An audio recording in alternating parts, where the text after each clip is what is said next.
This is now a stress test of the recently released Rode NTH-Mic, which is, by the way, this little extension arm to the Rode NTH-100 headphones with a microphone on it. My head is nicely rounded and not the smallest either, so if a niner would be shaved to the back of my hair, I would pretty much look like a billiard ball. But the NTH-Mic is well designed, so it does not get in the way and is nicely positioned even if you keep a niner ball on your head like I do. The NTH-Mic is a really smart add-on to Rode Studio headphones, the NTH-100. It instantly makes a headset out of them for $60 or 70 euros. You can buy it separately if you already own an NTH-100 headphone, or you can buy them together as a package, which is then called the NTH-100M, where the M, I assume, stands for microphone, shockingly. Once connected to the headphones, you can then plug them into your computer's 3.5mm port, and it will be recognized as an audio input-output device, a headset. And while this is how it's advertised to be used, I actually wouldn't prefer to use it this way, as there is a way better option. And by the way, if you haven't yet guessed it, you are hearing the NTH-Mic at the moment, although not quite wired in the way that it is advertised. But to show you all the parts and how I plug them together, I switched microphones temporarily, but we'll get back to the NTH-Mic in a minute.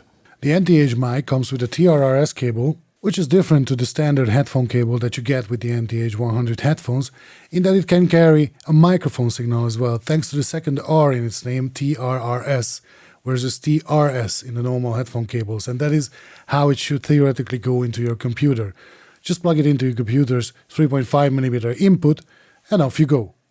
You also get a splitter cable, should your computer have a separate mic and headphone input, and this is where it gets interesting, because this is the most important cable that you get in the package.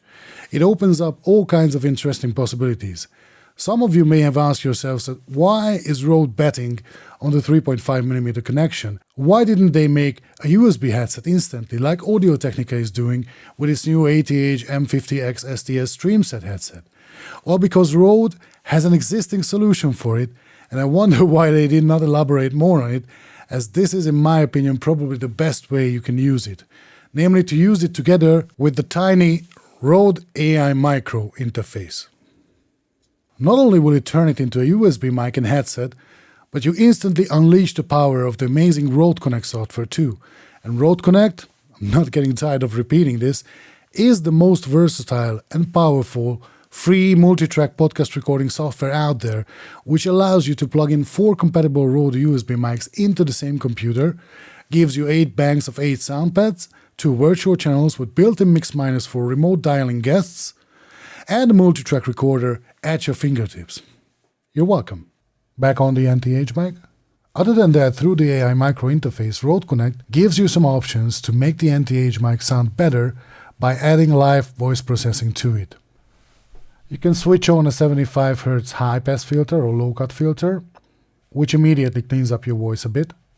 You can add the noise gate, which is very handy, as well as a compressor. You also get the smart EQ boosters from Aphex, the aural exciter and the big bottom.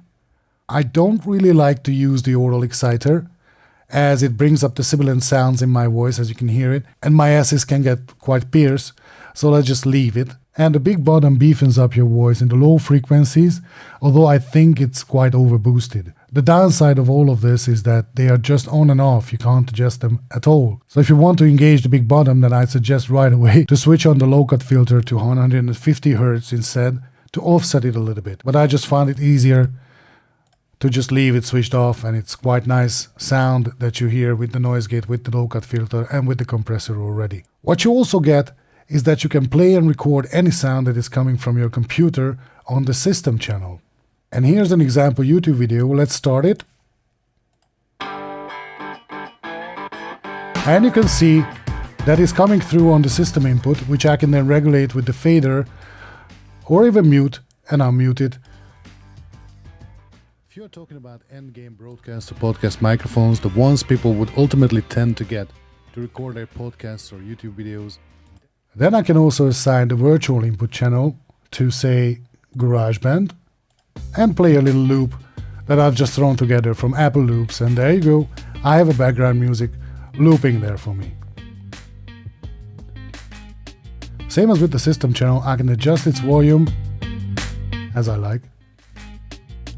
or mute or unmute it, while I'm still getting recorded through the NTH-Mic. And then I also have my sound pads, to which I can load any sound effect I like or a pre-recorded track.